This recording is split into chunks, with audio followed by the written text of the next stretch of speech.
Good day everyone. Today we'll explore four important global and regional topics: global divides, global south, Asian regionalism, and Asian integration. This concept shapes how countries work together to address challenges, promote development, and ensure a brighter future for all. Let's dive in. Number 1. Global divides.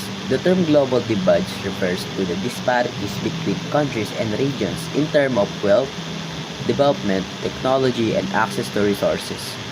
These divides are often framed as the global north developed nations like the US and Europe, and the global south developing nations in Africa, Asia, and Latin America. Key issues include economic inequality, digital divides, and uneven access to healthcare and education. Notable projects addressing global divides are United Nations Sustainable Development Goals (SDGs), focus on reducing inequality, improving access to education, and addressing climate change globally. 2. The Global South.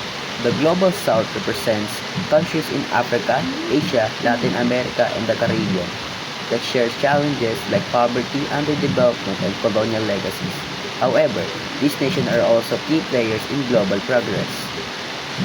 The Global South is increasingly asserting its voice through coalitions like the G77 China and the Non-Aligned Movement to advocate for fairer global systems.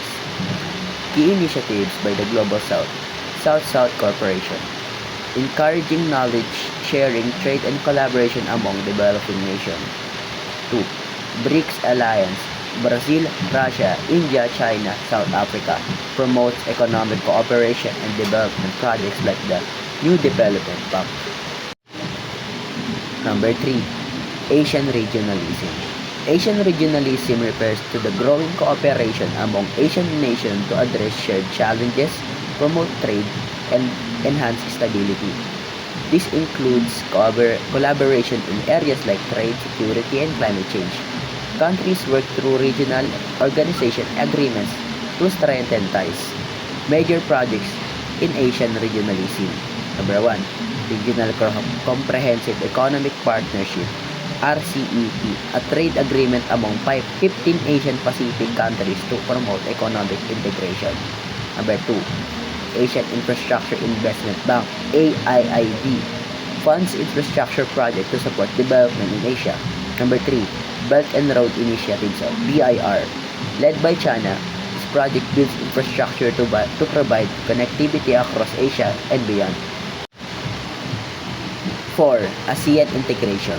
The Association of Southeast Asian Nations or ASEAN is a regional organization of 10 Southeast Asian countries aiming for economic, political, and cultural integration.